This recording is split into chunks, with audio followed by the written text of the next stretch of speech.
আমি একাধিক জেনা করেছি, এখন আমার আল্লাহর কাছে ক্ষমা পাবো কি করলে? আল্লাহ তাআলা রহম করুক। অনেক ভাইরা আছেন বিভিন্ন পাপে লিপ্ত হওয়ার পর শয়তান তাদেরকে এত বেশি ভয় দেখায়, অতিরিক্ত ভয় দেখায়। ভয় যতটুকু আল্লাহকে পাওয়া দরকার তার চাইতে বেশি যদি পায় তাহলে বুঝতে হবে শয়তানে দেখাচ্ছে। ওটা কে দেখাচ্ছে? শয়তান দেখাচ্ছে। আপনি কোনো গুনাহে লিপ্ত হয়েছেন, যে কোনো গুনাহ, পৃথিবীতে এমন কোনো পাপ নাই যেটা মাপ চাইলে মাপ হয় না। এমন কোনো পাপ, এমনকি শিরকও নাই। শিরকের গুনাহ যদি করার পরে মাপ চায়, তওবা করে, মাপ হবে না? হবে না? তওবা ছাড়া মারা গেলে মাফ করবেন, এটা ভিন্ন বিষয়, কিন্তু তওবা করলে সেটাও মাফ হবে। তাহলে বোঝা গেল জেনা ব্যভিচার হয়ে গেছে, অন্য কোনো অনাচার হয়ে গেছে, অবশ্যই মাফ করবেন আল্লাহ তাআলা। হ্যাঁ, মানুষের হক নষ্ট করেছেন। যুবক ভাইয়েরা 3-4 বন্ধু মিলে চা দোকানে চা খেতে বসেছেন, বাসে উঠেছেন, গায়ে জোর আছে, বাহুতে শক্তি আছে।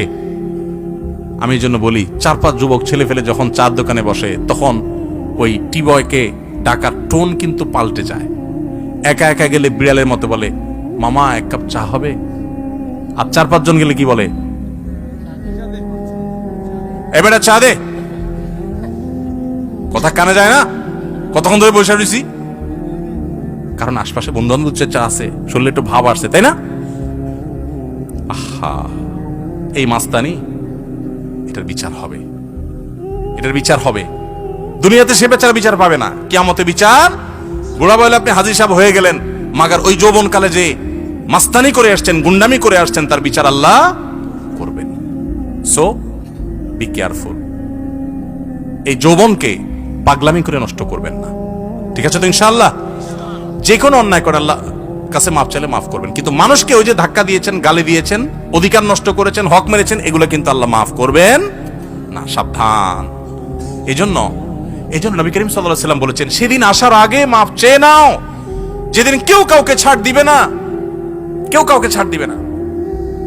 গালি দিয়েছেন, রিকশালা ভাড়া দেন নাই, চুন থেকে নুন খসছে, কথা থেকে কথা বাড়ছে, তর্ক হয়ে গেছে, যা বেটা দিলাম না, কি করতে পারবি কর, চলে আসছেন। এটার ছাড় কিয়ামতের দিন হবে না। নবী সাল্লাল্লাহু আলাইহি ওয়াসাল্লাম বলেছেন, দুনিয়া থাকতে এগুলা মিটমাট করো, এই মামলা নিষ্পত্তি করো, তার হাতে পায়ে ধরে মাপ চেয়ে এটাকে শেষ করে যাও। কিয়ামতের ময়দানে কেউ কাউকে ছাড়বে না। অন্য কোনো অন্যায় করেছেন, জেনা হয়ে গেছে, আল্লাহর কাছে মাপ চাইছেন, তওবা করছেন, লজ্জিত হয়েছেন, আর কখনো করেন না, ফিরে আসছেন, ইনশাআল্লাহ মাফ করবেন আল্লাহ তাআলা। আল্লাহ বলেছেন, লা তাকনাতু মির রাহমাতিল্লাহ, আল্লাহর রহমত থেকে নিরাশ হইও না। ইন্নাল্লাহা ইয়াগফিরুয যুনুবা জামিআ, আল্লাহ সব গুনাহ মাফ করে দিবেন। অতএব জেনা করলেও আল্লাহ তাআলা কি করবেন? মাফ।